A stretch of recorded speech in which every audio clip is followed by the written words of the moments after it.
Welcome back to Off the Stage. My next guest is the flute professor at the UNLV School of Music, and she also recently performed with some of the YO students in a chamber music recital. Please welcome Jennifer Grimm to Off the Stage. Thank you. Thank you for having me. It's great. You are the first person that came to mind for the show. And we're trying to figure out where to line you up because we weren't doing Off the Stage when you played the chamber music concert with the kids. So we were trying to figure out where we can place you. I didn't want to wait until next season. So one of the things that I think the kids and some of the listeners might be interested in would be to find out a little bit about maybe your past, where you grew up, and I think most importantly, how you ended up in Las Vegas. Okay, yeah, it's I guess, slightly less than conventional story. So I grew up in Berkeley, California, and I started playing the flute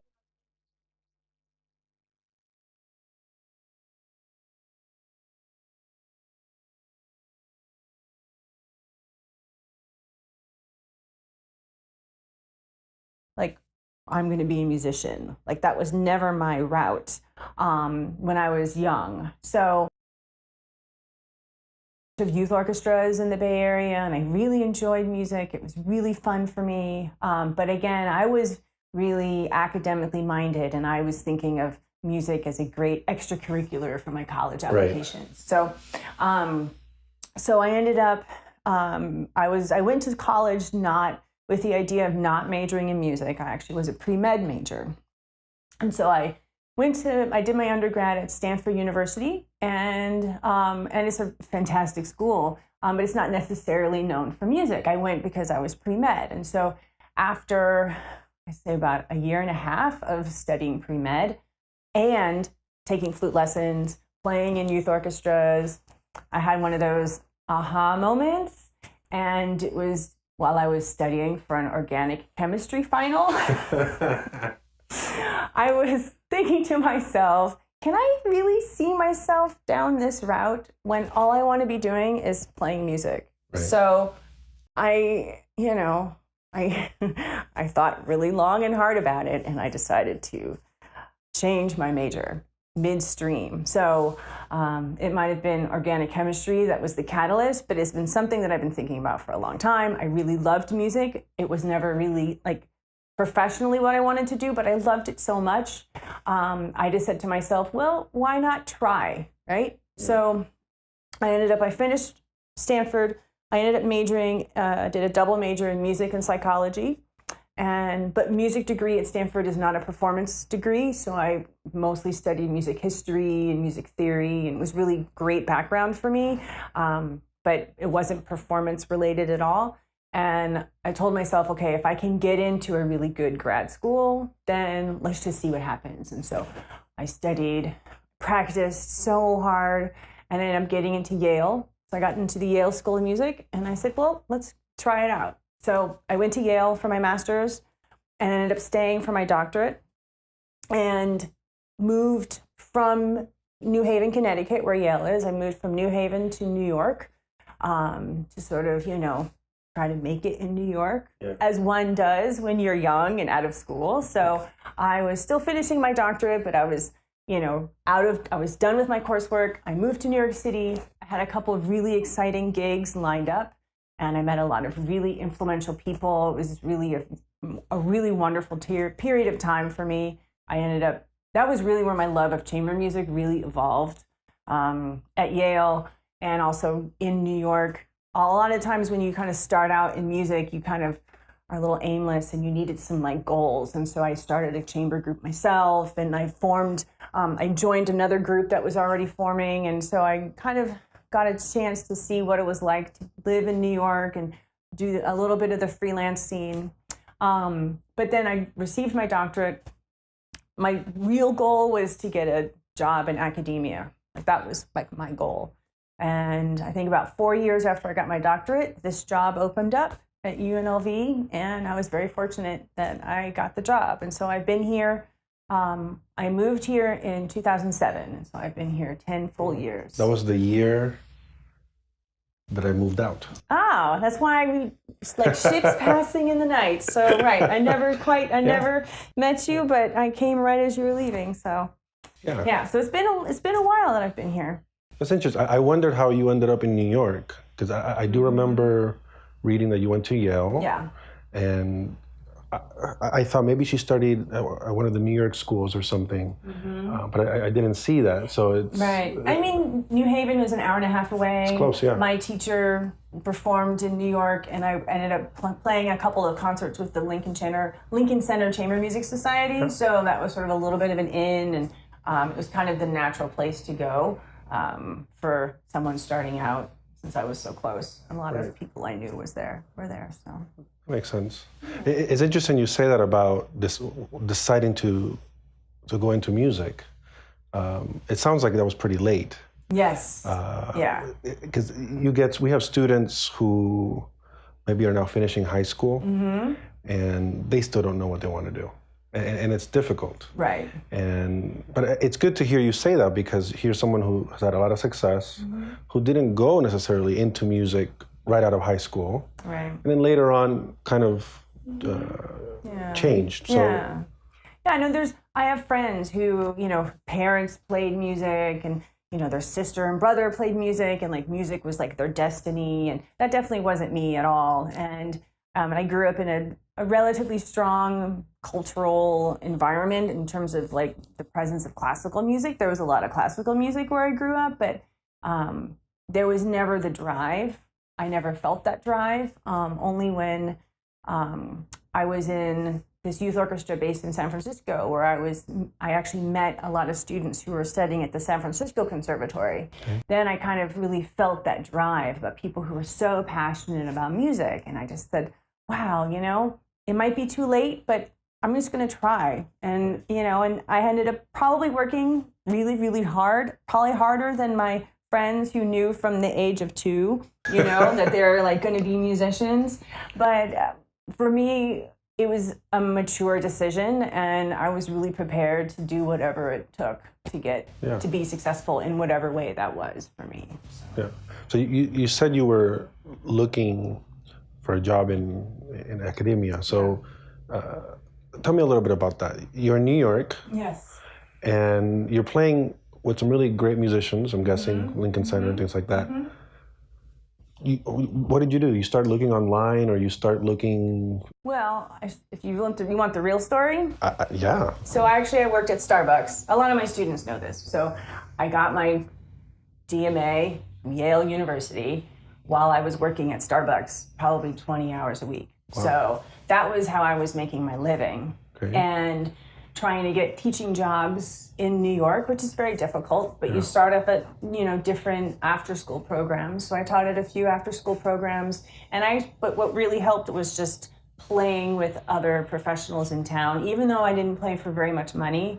When you're young, you'll take whatever work you can get, because the connections that you develop are really important. Right. And so I ended up playing second flute to this man. His name is David Fideli, and he sort of, we were in an orchestra together in the summer in Vermont, and he ended up leaving his teaching job and basically said, if you want it, here it is. And so he taught at a liberal arts college in Pennsylvania. He's like, I'm leaving, I recommended you. And I was like, oh, that's great, I'll take it. So right after I got my DMA, I ended up driving to Lancaster, Pennsylvania, and taught at Franklin and Marshall College for 4 years, part-time, while working at Starbucks. Well, I think I quit Starbucks eventually, but while, freelancing in New York and doing other things in New York, I started teaching a little bit at the college level, driving 3 hours a day to teach for 2 days and then coming back. And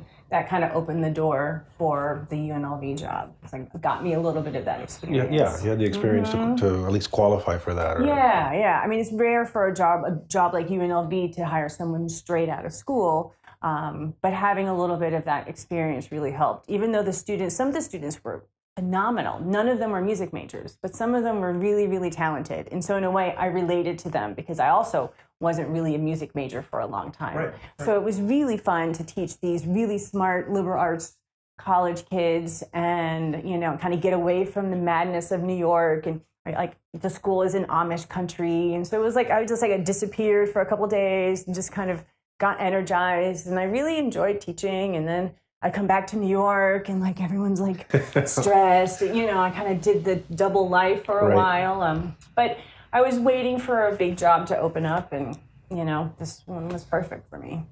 Right. No, it is. And so you moved to Vegas. It's 2007, you said, right? 2007. When did you start? When did you found the Chamber Music Series? When did that begin? I went to my dean in the spring of 2012 and asked him for support in bringing a chamber music series to Las Vegas. I think there had been a chamber music series a long, long time ago that was part of like the Charles Vanda series that UNLV put on, and they would have like the Emerson String Quartet, and they would play in Ham Hall, and every now and again they would bring a few chamber groups, but it was never really regular. Right. And at the time, it might have been in 2011, I can't remember, but it was early. Our first season was 2012, 2013. And when I approached the dean about this, the Smith Center was about to open. Oh. And it was sort of a good way for us, for UNLV, to bring something else to the table, since the Smith Center was going to be, you know, kind of taking some different attention away from some of the cultural events going on. And so it kind of came at an important moment for UNLV to kind of establish this identity. So the dean was very supportive. I wish, you know, at the time I had very little money to bring in groups, but it worked for a while because these connections I had from New York, I was able to bring in people that I knew for fees that were less than what they deserved, but they were really kind and really nice. So I've had some really amazing groups come.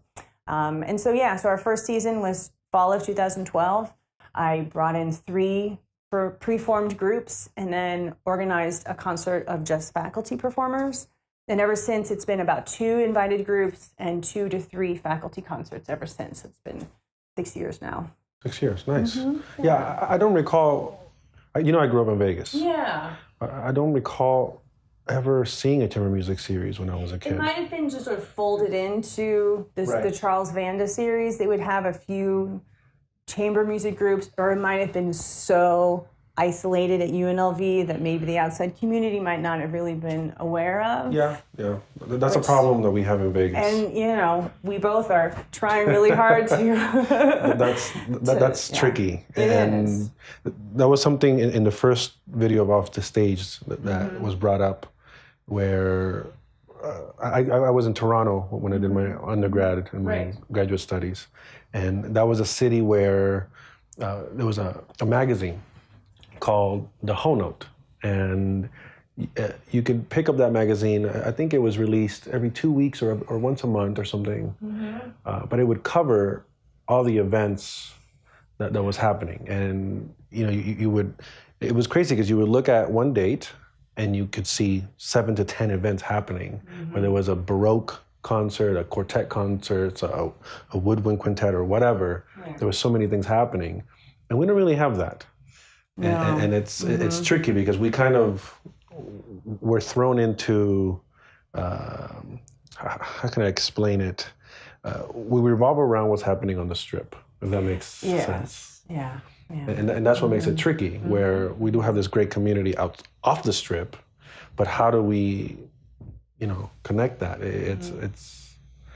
Anyways, that's another problem that needs to be solved. Yeah, and you know, I mean, I'd love to brainstorm with you more about how to, you know, sort of open up the community, how to reach everyone. I don't know how many times you get this, but I get this so many times. Someone will come to a concert because someone else told them about it. And they say, how come I've never heard of this before? This is the first time. This has been going on for 4 years now. Like, I can't believe this. And I was like, God, I'm trying, you know. But I'm so grateful that they came, and I'm grateful that they tell me that they wish they knew about it. At least, you know, it's good to know that people want to come to these things, and it's just finding a way to really reach everyone and let them know. I think we would have amazing audiences if people just knew all of the events that were happening. Correct. But you know, going back to what you said about when you started the Chamber Music Series around the same time the Smith Center opened. Right. The good thing that you have going is I don't think the Smith Center actually has a chamber music series or they do a lot of that. I don't think I've seen, maybe once a year they'll bring something that's in that category. Right. But they're not actively doing that. They are doing a lot of Broadway. Right. Yes. That's something that we see. Yeah, and I talked to Paul Beard, who organizes all of the concerts there, and it's sort of something that they are not as invested in because they need to sell a lot of tickets to these things. They like the overhead is so high that chamber music is just not cost effective for them. And it's, you know, even though it's a shame and that they wish they could have more chamber music, they just realize it's not so realistic in a venue like that. So that makes sense. Yeah, so I'm happy to have them all come to UNLV. You know, a smaller stage. It's 300 seats. And the acoustics are really great for chamber music. Yeah. So, you know, I'll take all of their audience for chamber music and be happy to. So. No, that's true. Well, so now that's been running, let's say, 6-7 years. Mm-hmm. Yeah. Where do you see it going? Like, do you have anything planned as far as growth or changes in the near future? I do. I can't really talk about it yet, but we have some exciting plans for the next couple seasons. And you can tell me off the camera, right? I'll tell you later. I just can't tell you right now. But what's been really amazing is our new dean, Nancy Usher, Dean of the College of Fine Arts. You know, so as a Dean of the College of Fine Arts, she oversees art, architecture, dance, theater, film, and music. But our dean happens to be a musician, a violist. Right. It's like something about violists and organizers and leaders. There's something to that, I think. Maybe. Flutists and violists. Something about flutists and violists running things, running organizations. So our dean, who oversees many different departments, she has been so supportive of the Chamber Music Series. She's performed on the Chamber Music Series. We did a few concerts and she's been a part of it, and she's just such a great asset to the community here. And she is so wanting this to succeed, and she's putting a lot of her effort, her energy, and her focus into having our budget be large enough so that we can bring in more guests, that we thought we would never be able to bring to Las Vegas. So we've had 4 concerts a year until this year. We grew to 5 concerts, and we're gonna have 5 concerts again next year. I'll bring in 2 groups and then 3 sort of faculty local performers as well. So I think the number of concerts will be the same, but yeah, there's gonna be some serious heavy hitters soon. So I'm really excited. Yeah. Good. Yeah. That's great. No, that's something that's needed. It's we have great players in town, but it's always great to see. Even when you mentioned earlier Emerson Quartet, I saw them a couple times in Toronto. And it's always inspiring. It kind of gives you that extra push to do more, want more. But I also want to support the amazing, talented players that are here in town too, which I like both. I mean, there's one thing about if you play in a string quartet for your career and you play nothing but string quartet music, there's something about watching them play string quartets that you're like, I really want to see them play this piece, right? But there's so much literature of mixed strings and winds and piano that sometimes are really commonly often performed, and some are maybe not, more rarely performed, that I think are really great audience pieces, and that I really want to showcase our wonderful faculty at UNLV and other players in town that to give them a platform, because they deserve to be on the same level as any other preformed string quartet that may come. Right. So, so I'm excited. So, we programmed the Trout Quintet, and I know you were there. It's your favorite piece. My favorite piece, but thank you for coming and supporting. And the fellow interviewee who did the show, Bryson. He's been great, really supportive, and I convinced him to play the L'Histoire du Soldat for the last concert we did. We did Soldier's Tale. It was fantastic, and that involved a lot of people, and it's really great to see a lot of people on stage. collaborating and enjoying what they do. It's fantastic. Right. I missed that one. It was a fun show. It was a good one? Yeah. We opened the concert with Debussy Violin Sonata with Wei Wei Love playing violin, and because it's the 100th anniversary of Debussy's death this year. Oh, I didn't know that. Yeah, I mean, it's not as, it's strange to celebrate someone's death, but people use... in classical music, it is. Yeah, people use any kind of round number to push their programming agenda. So people have been celebrating the 100th anniversary of his death. He died in 1918. I wish I paid more attention to that one. Yeah, and so, the Violin Sonata was one of his very late pieces. I think 1917 it was written, so it was almost his last piece. And so that opened the concert, and then we did Ravel Introduction to Allegro, and that's for solo harp with flute, clarinet, and string quartet, and that was Kim Glennie from the Philharmonic, the clarinetist from the Philharmonic, and it was fun to incorporate other local players. And then Stravinsky's Soldier's Tale, which involved all UNLV faculty, and that was really fun. That's great. Yeah. I wish I would have been there. We did a concert not long ago called Mozart at 250. Okay. Really, when he died. It's the same thing as those anniversaries. You got to find the hook, And I think the one I know of now is Bernstein, right? Right. So, and that's something I'm going to try to do for next season. But I wish I knew about Debussy. Yeah. I mean, it's a programming, kind of cliche, but it works. Yeah. It does bring in people, especially if it's someone significant like Bernstein or Debussy. It's worth, kind of calling attention to. Actually, the very first concert I did, I programmed on the series, was September of 2012, and it was the 150th birthday of Debussy. Okay. And I did an all Debussy concert. And so we did the cello sonata. Andy Smith played the cello sonata. I did the flute, viola, harp with Robert Taylor. I know Rob. Yeah, I just spoke to him 2 days ago. Oh, okay, yeah. And Kim Glennie, and then we did Marina Sturm, our clarinet faculty, did the Primer Rhapsody with Dave Loeb, our jazz faculty. It was fantastic. It was so fun. And our vocalist, Linda Lister on soprano, she sang with Tim Hoft, our piano faculty, and then the concert ended with Blanc and Noir, which is a 2-piano piece that Tim Hoft and Makola Suk played. Nice. So it was so that was fun to celebrate Debussy then too. So. Debussy overload. I know, it's never an overload. It's never an overload with Debussy. Never. So now that you're running this series and you're teaching a lot, I actually got to adjudicate the concerto competition at UNLV, and I heard a lot of your students, and they were all really great. Every time a flute came in, I was like, man, it was crazy. It was hard to pick. Yeah. So you're teaching, you have the series running. One of the things that I'm constantly trying to figure out is what's needed in town. Like what's in the future when it comes to music, classical music specifically. Yeah. We see the sports teams moving in, which I'm a big supporter of. We see even the casinos changing into more of an entertainment scene rather than just gambling. So what do you think needs attention, or what could be done differently or fixed for the future? I think persisting is important. I think there's always going to be an audience for the kind of art that we do.